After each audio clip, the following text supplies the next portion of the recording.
సోదరిమణులందరికీ నమస్కారం. అంగన్వాడీ అప్డేట్స్ కోసం మన ఛానల్ని తప్పకుండా సబ్స్క్రైబ్ చేసుకోండి, వీడియోస్ లైక్ చేయండి, మీ ఫ్రెండ్స్ షేర్ చేయండి.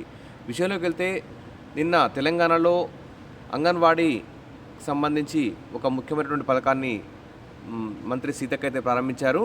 అమ్మ మాట అంగన్వాడీ బాట అంటూ మరి ఒక వారం రోజుల ప్రోగ్రామ్ని షెడ్యూల్ని అయితే ప్రకటించడం జరిగింది. అంగన్వాడీ కేంద్రాల్లో మరి చిన్నారులని చేరికల్ని అడ్మిషన్లు పెంచాలని, అదేవిధంగా అంగన్వాడీల్లో నాణ్యతని పెంచాలని, పోషకాహారంలో నాణ్యత పెంచాలని, తర్వాత ప్రీ స్కూల్ని ఇంగ్లీష్ మీడియంలో అందించాలని చెప్పేసి ఆ సీతక్క అయితే అంగన్వాడీ కార్యకర్తలందరినీ కోరడం జరిగింది.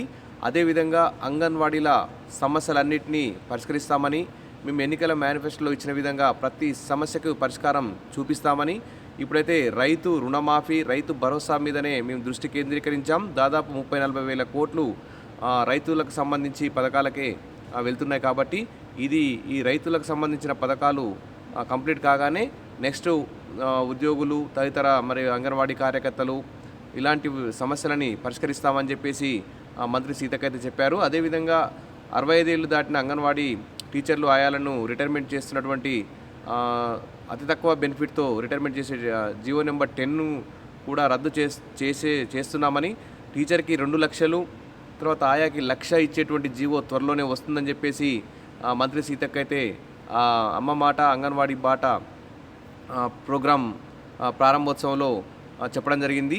మరి సీఎం గారే స్వయంగా ఈ కార్యక్రమాన్ని ప్రారంభిస్తారని మంత్రి సీతక్క చెప్పారు. కానీ సీఎం గారైతే పాల్గొనలేదు.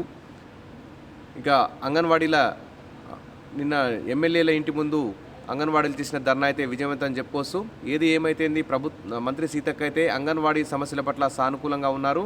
ప్రతి సమస్యను పరిష్కరిస్తామని హామీ ఇవ్వడం జరిగింది. ప్రతి ఒక్కరిని మా సొంత వారిలాగా చూసుకుంటూ ప్రతి సమస్యని పరిష్కరిస్తామని, అందరికీ ఫ్రెండ్లీగా మా ప్రభుత్వం ఉంటుందని చెప్పి మంత్రి సీతక్క అయితే చెప్పారు. ఇదొక గుడ్ న్యూస్ అని చెప్పుకోవచ్చు. ఎమ్మెల్యేలందరూ కూడా అసెంబ్లీలో అంగన్వాడీల సమస్యలను చర్చించి పరిష్కరించడానికి ప్రయత్నం చేస్తామని కూడా అంగన్వాడీ యూనియన్లకు హామీ ఇవ్వడం ఇదొక శుభపరిణామం అని చెప్పుకోవచ్చు.